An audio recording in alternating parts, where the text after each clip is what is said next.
Olá, amigos do Ibirajara. Estamos de novo, mais uma vez com vocês, estudando a doutrina espírita, em especial o Livro dos Espíritos. E desta vez vamos falar de reencarnação. Então vou pedir permissão a vocês para compartilhar a nossa telinha, aí está, para que a gente possa falar de reencarnação e justiça da reencarnação. Esse vai ser o nosso tema, a nossa temática no dia de hoje. Questões 166 a 171 do Livro dos Espíritos. Lembrando que a questão 171 trata-se apenas da justiça da reencarnação. Então, nós vamos começar como eu sempre faço, né? Tentando fazer de uma forma didática, né? Apresentar a vocês o significado de reencarnação. O que é que significa reencarnação? Então, nós vamos encontrar nos livros espíritas, né, aos estudiosos da doutrina, a confirmação que a reencarnação é a crença de que a alma ou espírito, após a morte do corpo físico, do corpo somático, retorna a uma nova vida em um corpo diferente daquele em que o espírito habitou. E tem mais, não é só isso. Essa nova vida pode ocorrer em circunstâncias variadas, no outro lugar, numa outra época, num outro contexto social, dependendo da trajetória e evolução espiritual do indivíduo. Por isso, a programação reencarnatória nunca é igual.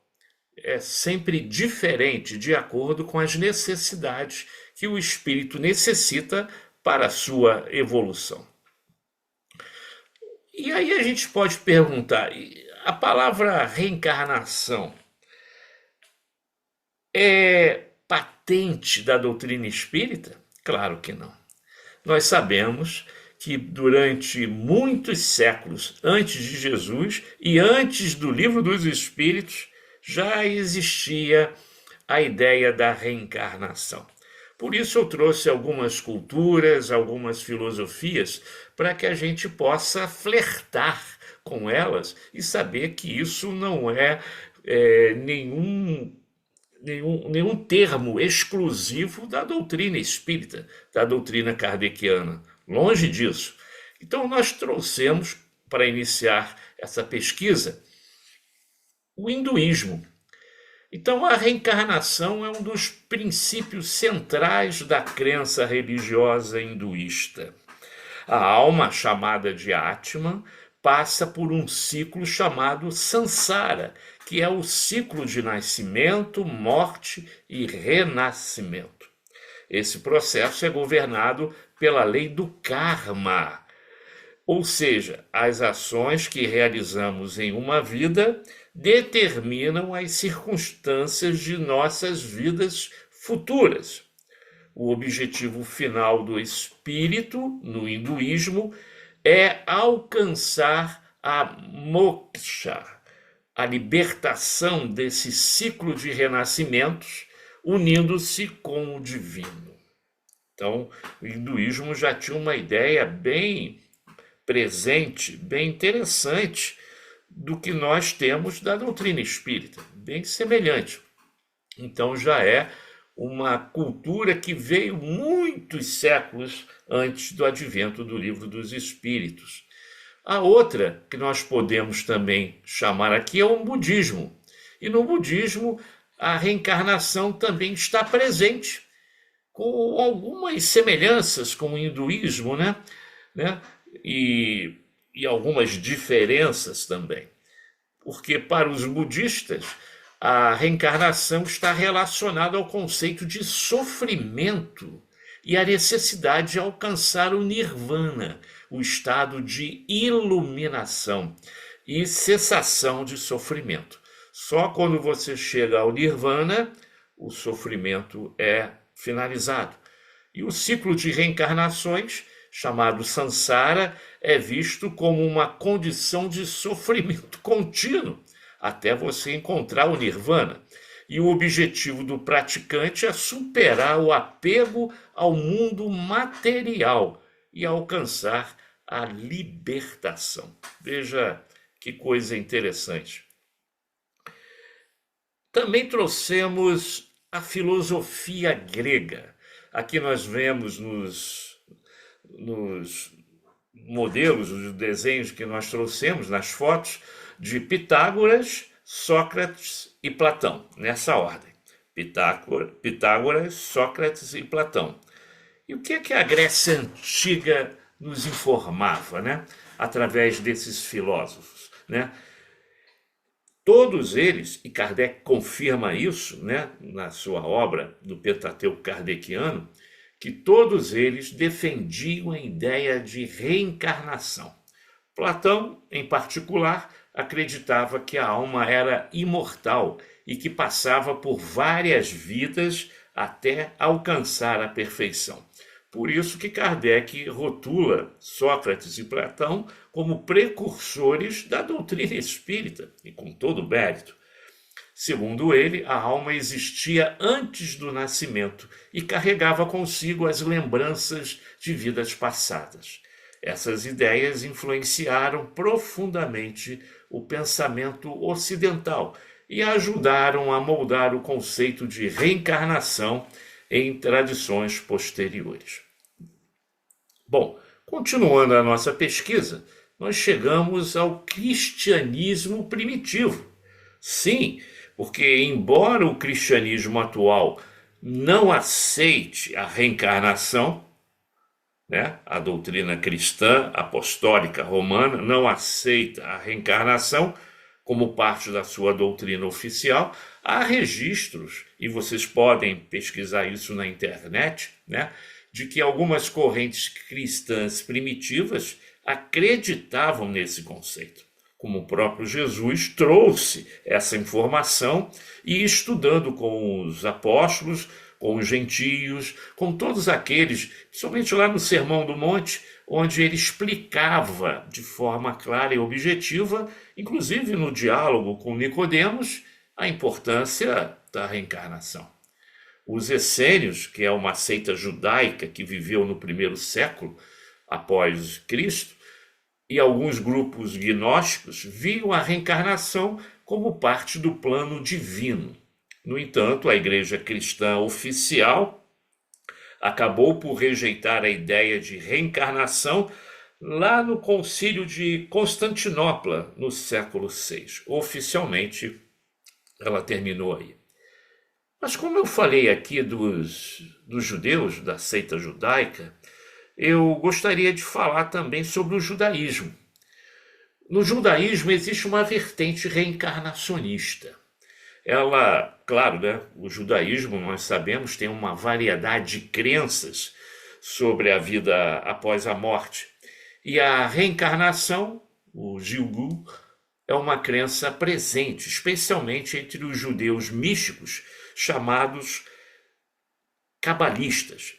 Então a cabala ou cabalá judaica, como queiram, ela tinha uma forte tendência reencarnacionista, como nós sabemos no diálogo com Nicodemos, que eu mencionei há pouco tempo. Nicodemos era doutor da lei e tinha conhecimento muito grande sobre reencarnação. Conversando certa vez com um amigo nosso, professor e judeu, ele, simpatizante da doutrina espírita, e disse para mim o seguinte, que a gente deve entender aquele diálogo com Nicodemos de uma maneira um pouco diferenciada. Porque quando Nicodemos joga essa proposta, essa dúvida para Jesus, dizendo, poxa, mas como é que eu posso reencarnar depois de velho? Como é que eu vou voltar? Como é que eu vou entrar no ventre da minha mãe depois de grande? Ele tem esse diálogo com Jesus. E Jesus responde com uma pergunta. Você que é doutor da lei, não sabe do que eu estou falando? Ou seja, você que é mestre da Cabalá, você que conhece reencarnação, não sabe do que eu estou falando? E aí, na mesma hora, Nicodemos muda de assunto e vai para outras questões. Então, o conceito não é, interessante isso, o conceito da reencarnação no povo judeu não é universalmente aceito entre todas as correntes do judaísmo. E muitos judeus modernos, atuais, do século XXI, podem focar mais na vida presente e fazer o bem durante esta vida. Esta seria o ideal do judeu do século XXI dentro de uma das suas correntes judaicas. Ok? Bom, finalizando as pesquisas, para a gente entrar no Livro dos Espíritos, eu trouxe também as crenças indígenas e xamânicas, né?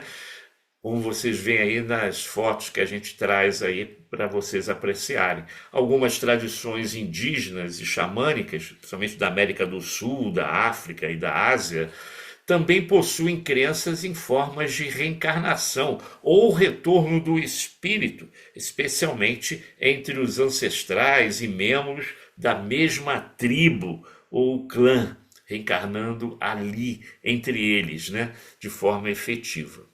Bom, agora a gente já pode entrar na questão 166 do Livro dos Espíritos, que fala da reencarnação.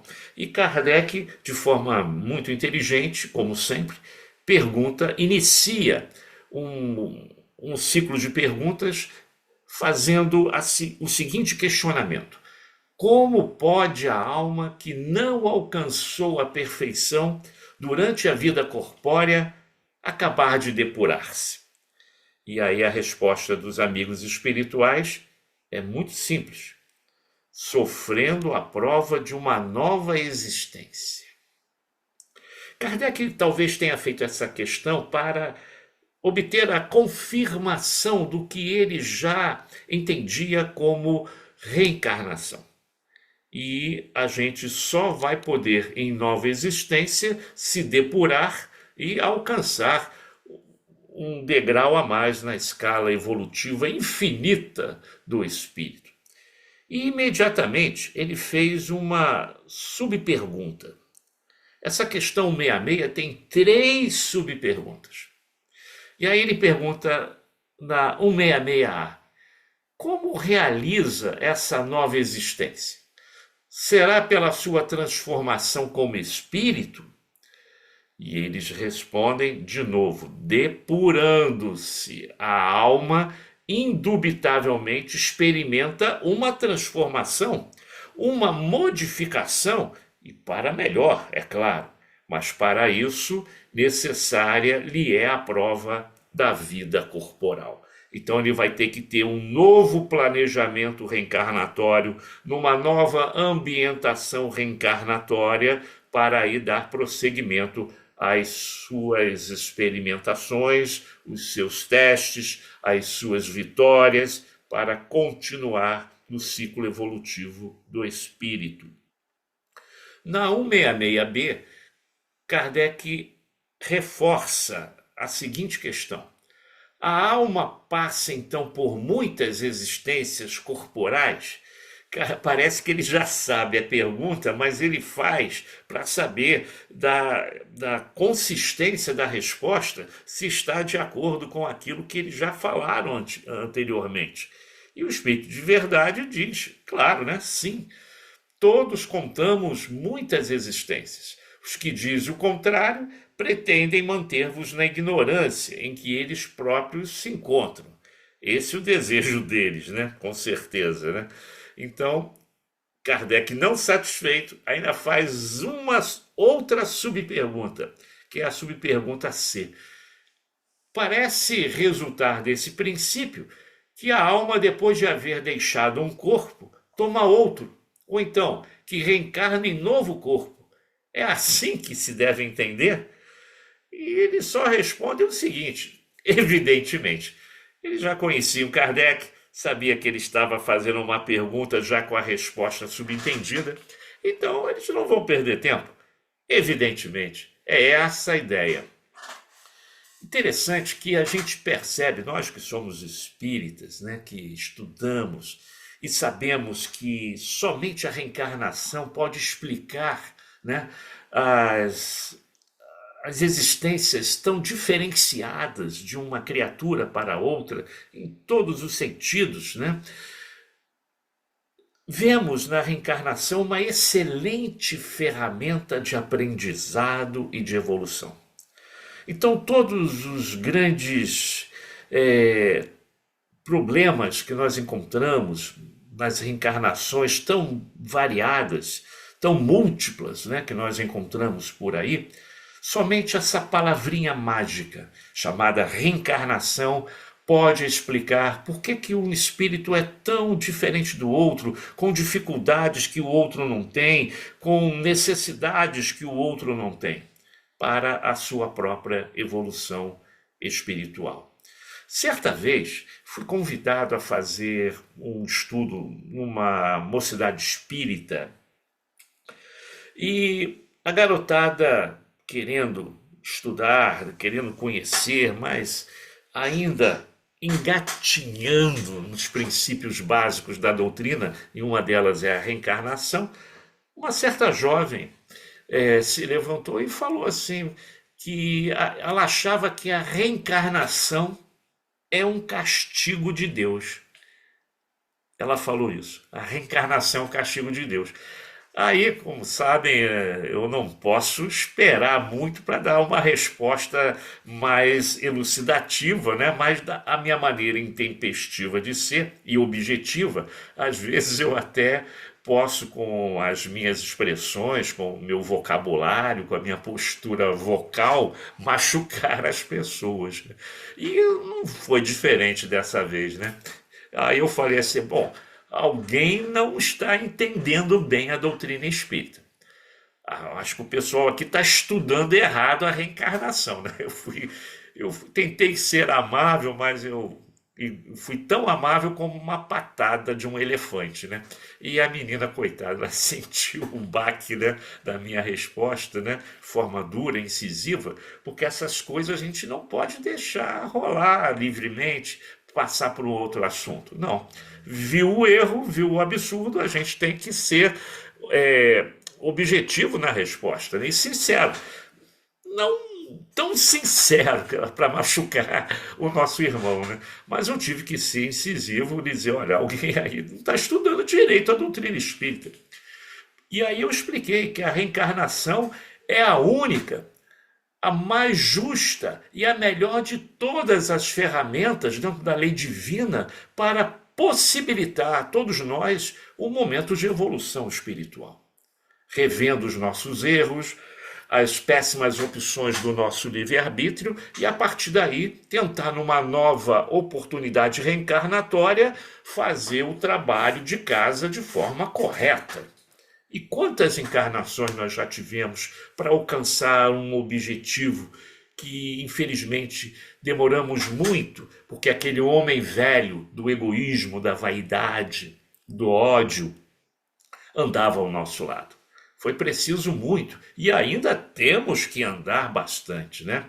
Então, eu tentei ser justo nas colocações kardecianas, né? E fazer ver que é a única, não existe outra, única forma, única ferramenta de alavancar o nosso progresso. É a reencarnação. E Kardec, então, parte para a questão 167. Qual o fim objetivado com a reencarnação? Kardec quis dizer, onde é que vocês querem chegar com a reencarnação? Qual o objetivo de reencarnar? Expiação, melhoramento, melhoramento progressivo da humanidade. Sem isto, onde a justiça?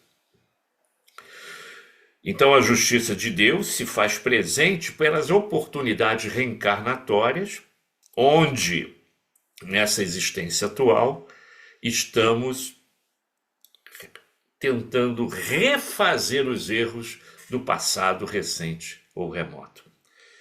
E imediatamente ele faz a questão 168, É limitado o número das existências corporais ou o espírito reencarna perpetuamente? Muitas pessoas perguntam isso. Existe até doutrinas esotéricas que dizem que tem um número X de reencarnação para você dar um salto na sua evolução espiritual. Será que isso existe mesmo? E Kardec, ciente dessas teorias esotéricas, não deixou de perguntar nessa questão 68 algo sobre isso. E o Espírito de Verdade diz: a cada nova existência, o espírito dá um passo para diante na senda do progresso, desde que se ache limpo de todas as impurezas, não tem mais necessidade das provas da vida corporal. Repare que ele não deu um número, não deu um quantitativo X. Depende de cada um. Jesus conseguiu esse intento de uma maneira bem inteligente, usando ao máximo, né, as melhores opções do seu livre-arbítrio. Isso está lá no livro O Consolador. Emmanuel fala isso. Então, a evolução de Jesus e de outros espíritos crísticos, né, se deram de uma maneira quase que numa linha reta, como ele diz lá no Consolador. Então, é sempre saber optar, tirar, né, as melhores opções para as escolhas entre o bem e o mal, entre a porta larga e a porta estreita. Por isso que uns vão evoluir mais rapidamente que os outros, né? Mas para isso tem que ter existências corporais até que chegue a um nível de evolução. Isso está na questão número 100 do Livro dos Espíritos, a escala espírita, quando ele vai chegar num estágio de evolução que não precisa mais reencarnar, principalmente no planeta primitivo, um planeta de provas e expiações como o nosso. E a questão 169 diz o seguinte: é invariável o número das encarnações para todos os espíritos? Olha Kardec fazendo a mesma pergunta, mas de uma maneira diferente, tentando enganar o espírito. E eles não caem, né? Não, eles já tinham respondido antes. Aquele que caminha depressa, a muitas provas se forra. Todavia, as encarnações sucessivas são sempre muito numerosas, porquanto o progresso é quase infinito. Então, ele tentou, de uma maneira diferente, saber o quantitativo de reencarnações para atingir um grau A, B ou C.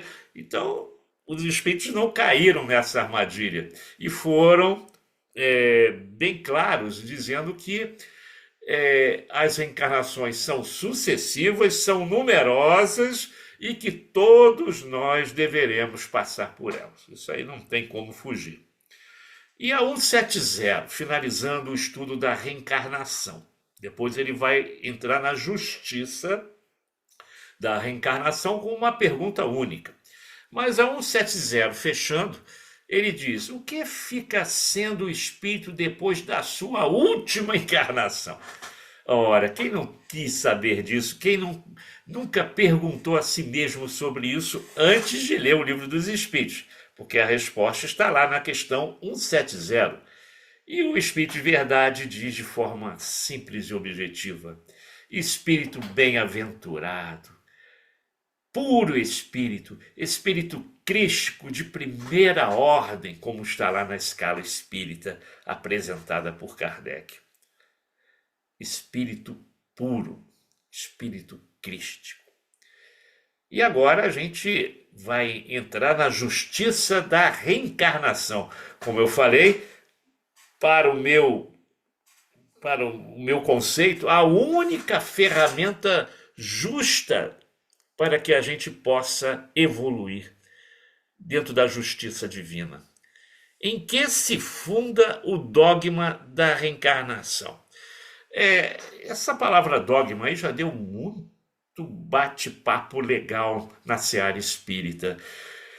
Porque a reencarnação ainda, cientificamente, mas do jeito que a ciência deseja, ainda não foi comprovada. Mas muitos fenômenos acontecem no dia a dia, mostrando que a reencarnação é um fato.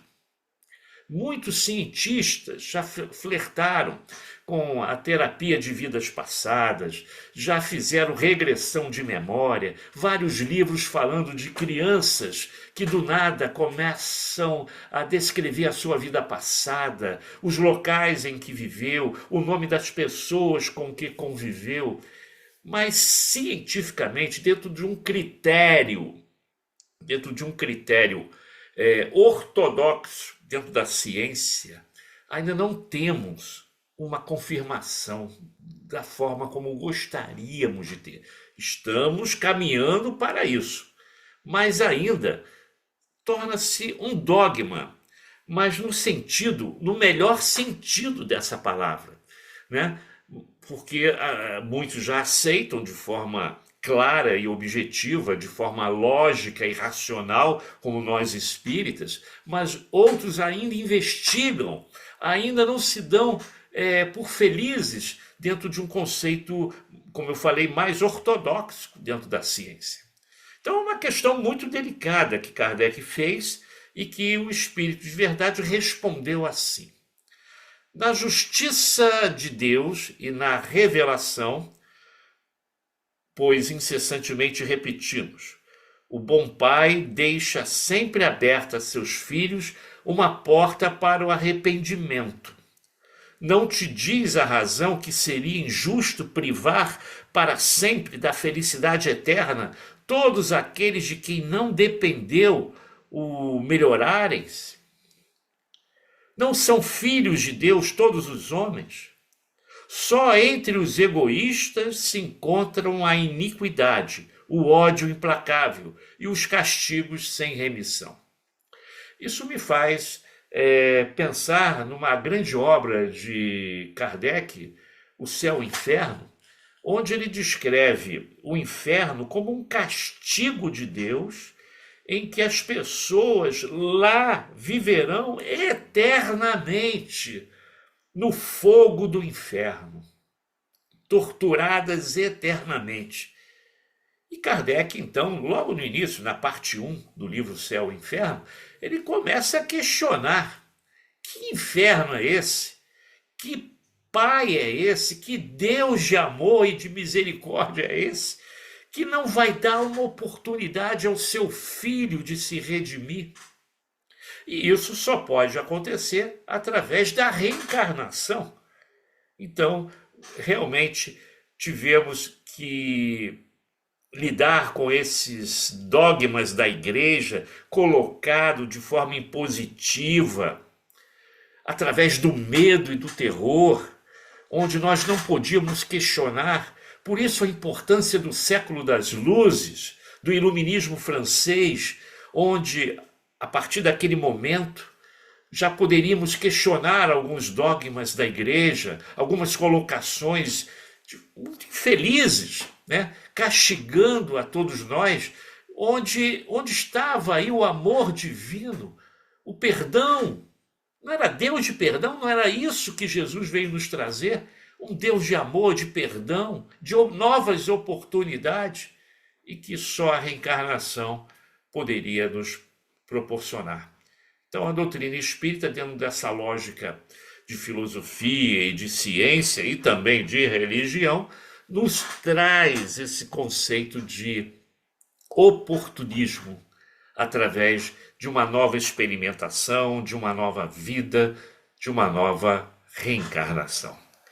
E a partir daí Kardec começa a fazer alguns questionamentos, algumas conclusões finais, e que eu vou resumir para vocês aqui, porque é uma parte muito grande e o nosso tempo já está acabando. Então eu coloquei aqui em 3 slides essa conclusão final de Kardec. E ele diz assim, logo após a questão 171, ele conclui dizendo assim: veja a racionalidade, a lógica e o bom senso do mestre lionês. Todos os espíritos tendem para a perfeição, e Deus lhes faculta os meios de alcançá-la, proporcionando-lhe as provações da vida corporal. Sua justiça, porém, lhes concede realizar em novas existências o que não puderam fazer ou concluir numa primeira prova. Claro que numa primeira prova não vai dar, às vezes numa segunda, numa terceira, por isso que tivemos várias encarnações. Eu não tenho a mínima ideia quantas encarnações vocês já tiveram e quantas ainda terão até atingir, né, a vitória sobre aquela prova que vocês devem enfrentar. E continua Kardec no outro parágrafo. Não, não obraria Deus com equidade, nem de acordo com a sua bondade, se condenasse para sempre, como nós falamos lá do livro Céu e Inferno, numa analogia com o inferno pagão, né, do cristão, se condenasse para sempre os que talvez hajam encontrado, oriundos do próprio meio em que foram colocados e alheios à vontade que os animava, obstáculos ao seu melhoramento. Então vamos dar uma nova oportunidade, né? Porque aquele meio em que ele viveu talvez o traiu pela forma de da moral daquele povo, dos costumes daquele povo, que induziram ao erro, né? A ética é uma coisa e moral a outra. A moral ela pode se modificar de acordo com o coletivo, de acordo com o meio em que você vive, com os costumes que você vive. Então a moral sempre pode variar. A ética não, é o bem e o mal. Mas a moral pode variar de acordo com o padrão da sociedade em que você está vivendo. Bom, continua Kardec. A doutrina da reencarnação, isto é, a que consiste em admitir para o espírito muitas existências sucessivas, é a única que corresponde à ideia que formamos da justiça de Deus para com os homens que se acham em condição moral inferior.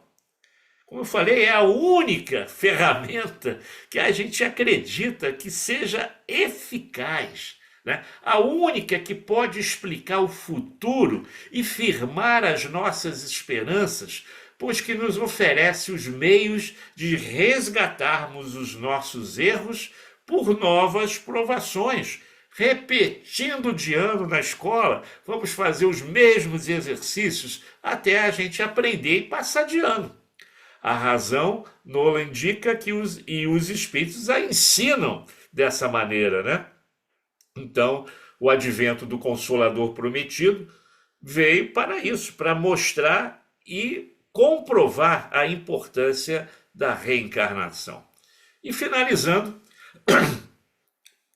Kardec conclui dizendo: o homem que tem consciência da sua inferioridade aure consoladora esperança na doutrina da reencarnação. Se crê na justiça de Deus, não pode contar que venha a achar-se para sempre em pé de igualdade com os que mais fizeram do que ele. Quem é que, ao cabo de sua carreira, não deplora haver tão tarde ganho uma experiência de que já não pode tirar proveito? Entretanto, essa experiência tardia não fica perdida. O espírito a utilizará em nova existência. E assim a gente está vivendo aqui na Terra, reencarnando. Porém, meus irmãos, um aviso final. Os tempos são chegados. Esse é o momento de separar o joio do trigo. Nós estamos entrando num planeta de regeneração. Passado 2000 anos, quem tinha que aprender, aprendeu. Quem tinha que se modificar, se modificou. E aí, se repetir de ano, claro, vai ter que repetir aquela série.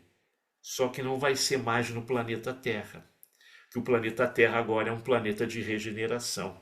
Terá que ser num outro orbe para dar continuidade à sua evolução espiritual. Eis a questão do momento que a gente está vivendo num planeta de transição espiritual. Amigos, obrigado pela oportunidade, espero ter contribuído. Leiam e releiam as questões aqui estudadas, da 166 até a 171, e que Jesus nos abençoe e muita paz a todos. Graças a Deus, e espero reencontrá-los numa nova oportunidade. Muita paz a todos. Graças a Deus.